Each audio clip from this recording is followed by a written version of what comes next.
يا رب اليد اللي تصلى على سيدنا النبي وتعمل له متابعة ارزقها زيارة سيدنا النبي يا رب العالمين، وارزقها زيارة بيتك الحرام يا رب.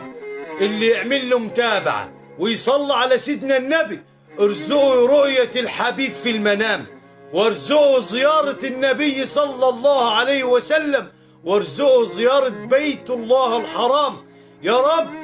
اللي يعمل متابعة ويصلى على سيدنا النبي يا رب ارزقه زيارة سيدنا النبي، وارزقه شفاعته، وارزقه رؤيته يا رب العالمين، بحق لا إله إلا الله محمد رسول الله صلى الله عليه وسلم.